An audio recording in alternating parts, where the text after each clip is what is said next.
Assalamualaikum warahmatullahi wabarakatuh. Salam guru penggerak. Perkenalkan, nama saya Indra Sagita Haribudianto, calon guru penggerak angkatan 7 dari Kabupaten Tuban. Dalam kesempatan ini, perkenalkan saya untuk menyampaikan tentang koneksi antar materi modul 1.2.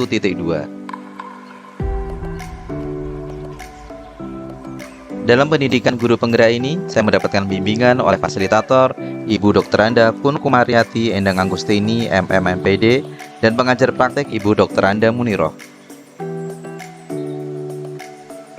Dalam pembahasan koneksi antar materi ini, saya menggunakan pendekatan refleksi 4P, yaitu peristiwa, perasaan, pembelajaran, dan penerapan.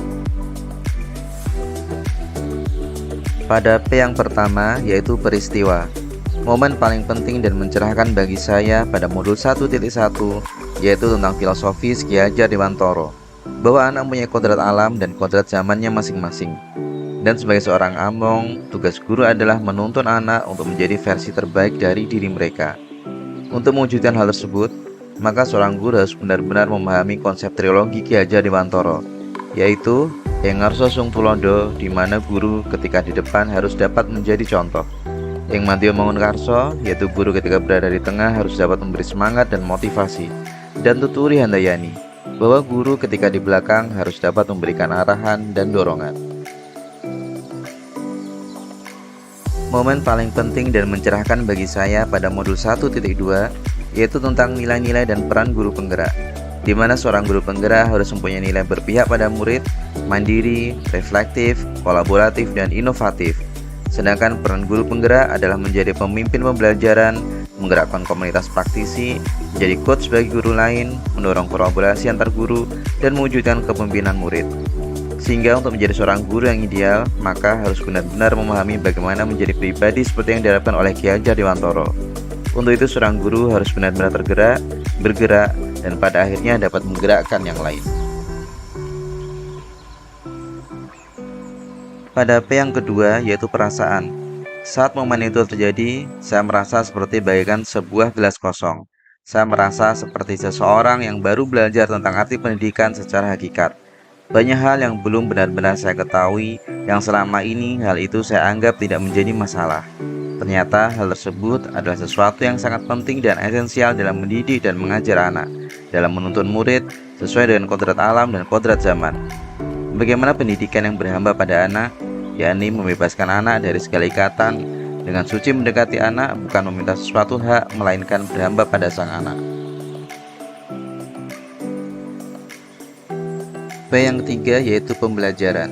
Sebelum momen tersebut terjadi, saya berpikir bahwa mendidik dan mengajar murid adalah bagaimana guru mentransfer pengetahuan dan pemahaman tentang suatu hal kepada murid, dengan harapan bahwa murid akan mencapai pemahaman yang sama seperti yang diharapkan. Namun sekarang saya berpikir bahwa mendidik dan mengajar bukan hanya sekedar mentransfer pengetahuan dan pemahaman kepada murid, namun lebih dari itu, yaitu bagaimana seorang guru dapat menuntun lakunya murid untuk menjadi seorang insan yang berbudi pekerti. Setiap murid mempunyai orbitnya masing-masing, ada yang cepat, ada yang pelan, ada yang berjalan beriringan, dan sebagainya. Dan P yang keempat, yaitu P yang terakhir, bahwa pengembangan diri yang dapat saya lakukan dari sekarang untuk membantu menguatkan nilai-nilai dan peran saya sebagai guru penggerak dan berkaitan dengan tugas saya sebagai seorang guru BK, yaitu guru bimbingan konseling, adalah dengan menumbuhkan bahwa BK sahabat siswa. Mengapa hal ini penting? Karena selama ini guru BK di berbagai sekolah sering dianggap sebagai polisi sekolah yang melakukan penindakan terhadap berbagai bentuk pelanggaran tata tertib sekolah yang dilakukan oleh murid, di mana hal ini tersebut merupakan bagian dari tugas tim ketertiban. Sedangkan tugas BK adalah membantu untuk mengurai dan mencari penyebab masalah mengapa murid sampai melakukan pelanggaran. Apakah ada masalah di lingkungan keluarga, sekolah, dan hal lain yang menjadi penyebabnya.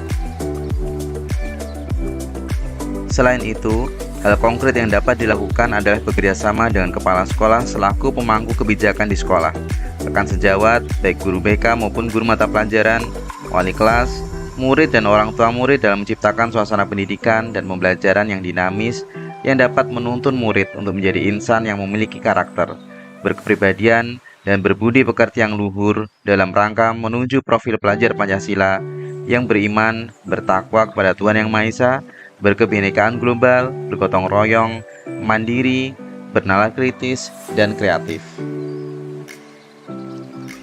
Demikian yang dapat saya sampaikan. Terima kasih. Salam sehat dan bahagia. Guru penggerak, tergerak, bergerak, menggerakkan. Wassalamualaikum warahmatullahi wabarakatuh.